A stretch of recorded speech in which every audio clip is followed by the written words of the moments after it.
Hey everyone, it's Sam here, and I have a quick update. I am moving to New York and I am joining the Notion team full time. Here's why that feels like the culmination of about 5 years of creating content, give or take. About 5 years ago, I posted my first public YouTube video.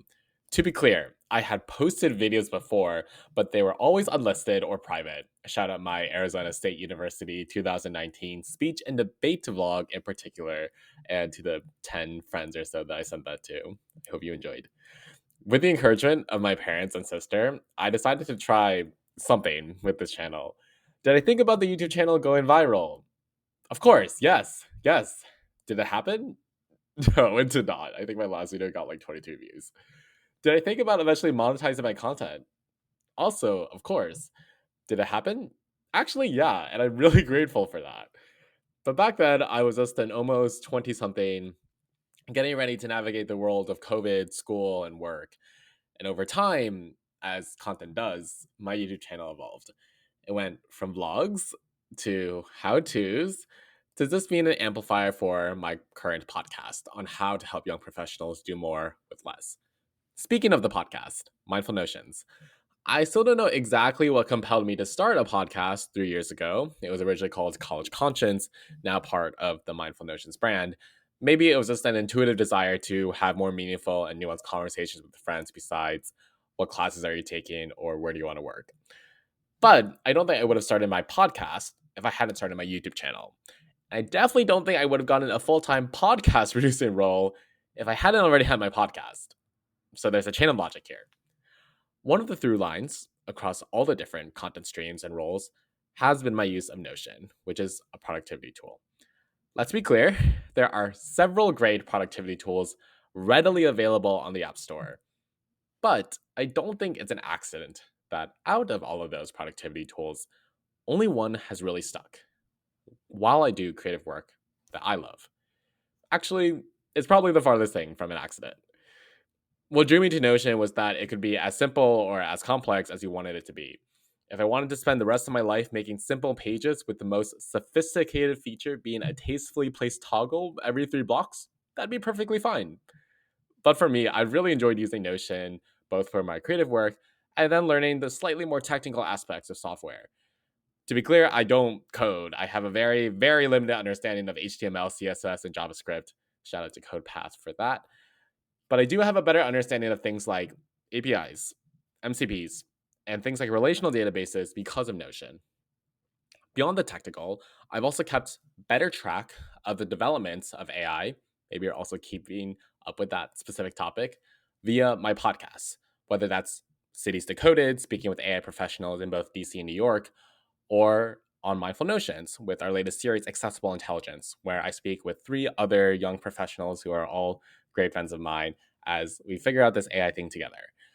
And because of how I create these conversations in my Notion pages and databases, and now with Notion Agent as well, it's clear that to this day, Notion still remains a key tool and part of my content creation.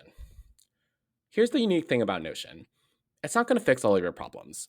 You're the one that fixes your problems. It's not devoid of bugs, but we do have the best engineering and product teams to deal with them. But it does cultivate one of the most diverse and creative power user groups of any SaaS product. We have people running their entire businesses on Notion. We have people who use Notion for their creative endeavors. We have people who use Notion for their work in New York's Fashion Week. We have people who use Notion to track their dreams, their literal dreams, the morning after they've had them. The list goes on and on. A few years ago, the Notion Ambassador Program began cementing this unique connection between power users. It established better connections both among ambassadors and with the company itself. Now, the Ambassador Program is several hundred members strong, representing nations from across the world. Having been lucky enough to be in the program myself, I can tell you that it's one of the most proactive and kindest communities out there. Because of my content, I was lucky enough to join the Notion Ambassador Program at the beginning of January. This past year, I've been building the Notion DC community from essentially nothing. We started small, as all good communities do, with in person coffee shop meetups. There, I was able to test the waters. What did people like about Notion? What did they not like about Notion? What were they confused about? My opinion, you learn way more about how users feel in a 5-minute in person conversation than a 30-minute call. And each meetup felt like an entire semester's worth of learning about what people enjoyed, somewhat enjoyed, and definitely did not enjoy about their own Notion usage. What's nice about building a tech company or tech community, definitely not building a tech company right now. What's nice about building a tech community in DC is that there are already thriving ones. We have communities like the AI Collective, Data Community DC, the Generative Series, DC Startup and Tech Week, and more. Naturally, the next phase of building was to integrate the Notion DC community into these established groups. I started hosting Notion Mail events in late spring and early summer with these groups, and culminated with DC's first ever Make with Notion recap event, where we had a healthy mix of education and Notion swag, basically tote bags. At the time of writing, I'm proud to say we routinely have 50 to 100 attendees for our Notion DC events, and I've had over 600 clicks for a free trial of Notion AI for startups and small and medium businesses through these events. Not bad for a community that did not exist until March. In late August, I got a message from the Notion team asking if I would be interested in applying to be the new community manager for the Notion ambassadors. The position was based in New York and would focus on building the next phase of the Notion community. Also could be referred to as Community 2.0. I felt a lot of things, most of all excitement that I could get to work for a company whose product has helped drive so much of my creative endeavors over the past 5+ years, and also a sense of possibility about what an even more robust Notion community could look like. A few interviews later, I got the job. For more details here, we can find the time to talk about it. At heart, I'm a creator. And for the past 5 years, Notion has helped fuel that creativity. But what I've realized is that I truly create best when I'm in a community. And right now, there's no other community that I want to be part of more than the Notion ambassadors. So what happens now? What's exciting about the Notion community is that there is still so much to do. Has the community achieved an insane amount of value in the past couple of years? For sure. Can we achieve an even more insane amount of value in the next year and beyond? Absolutely.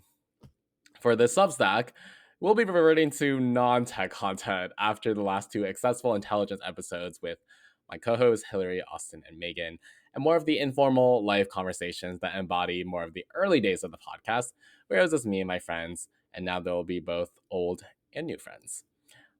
On a more granular level, that means there is no official affiliation between this Substack and Notion. This Substack, Mindful Notions, represents my opinions only. If you've been here since my first unlisted vlogs more than 5 years ago, thank you so much for your support.